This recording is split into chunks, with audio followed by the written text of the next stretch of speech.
হরে কৃষ্ণ, স্বাগত বন্ধুরা নতুন আরেকটা রেসিপিতে। তো গরম তো প্রায় চলে এলো, গরমের মধ্যে এই রকমের হালকা পাতলা একটা রেসিপি শেয়ার করছি। তো আপনাদের জন্য দুপুরের খাবারের শেষ পাতে এই রেসিপিটা থাকলে একদমই দারুণ লাগে, অসাধারণ। তো আমি কিভাবে এই রেসিপিটা তৈরি করলাম আপনারা অবশ্যই আমার এই পুরো ভিডিওটা দেখবেন। তার জন্য এখানে আমি মিষ্টি কুমড় নিলাম আর একটা মিষ্টি আলু নিলাম সেদ্ধ করা। তো মিষ্টি কুমড়টা আমি এইভাবে কেটে নিলাম। তো আপনারা আপনাদের পছন্দ মতো মিষ্টি কুমড় কেটে নেবেন।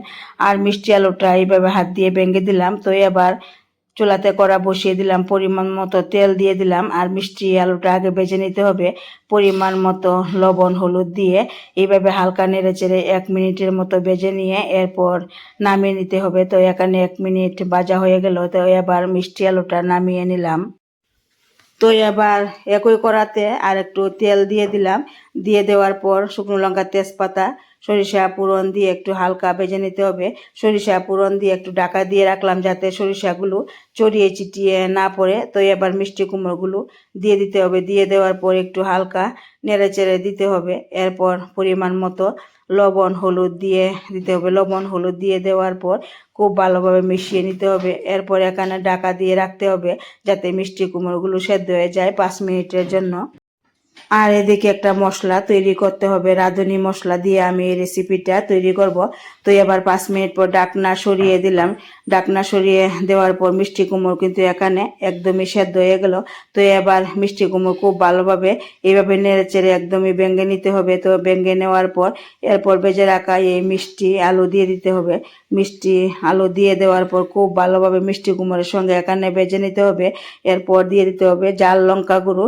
দিয়ে দেওয়ার পর ঝাল লঙ্কা গুঁড়ো খুব ভালোভাবে মিষ্টি আলু আর মিষ্টি কুমড়োর সঙ্গে মিশিয়ে নিতে হবে। এরপর এখানে আরও 1 মিনিটের মতো ভেজে নিতে হবে। তো 1 মিনিট এইভাবে নাড়াচাড়া করে খুব ভালোভাবে ভেজে নিতে হবে। ভেজে নেওয়ার পর এরপর এখানে পরিমাণ মতো জল দিয়ে দিতে হবে। তো মিষ্টি কুমড়ো আর মিষ্টি আলুর এই রেসিপিটা এই গরমের মধ্যে রান্না করে একবার অবশ্যই আপনারা খেয়ে দেখবেন। তো পরিমাণ মতো জল দিয়ে দেওয়ার পর হালকা নেড়ে চেড়ে দিতে হবে। তো আবারও একটু লবণ দিয়ে দিলাম।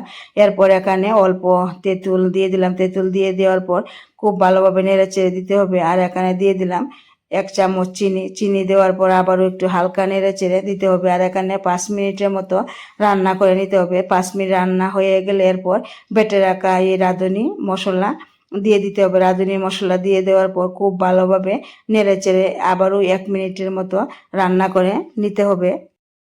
তো এইভাবেই আমি তৈরি করলাম এই রেসিপিটা। এই গরমের মধ্যে কিন্তু একদমই খেতে খুব ভালো লাগে। তো আমার এই রেসিপিটা যদি ভালো লাগে অবশ্যই একটা লাইক দিবেন, শেয়ার করবেন।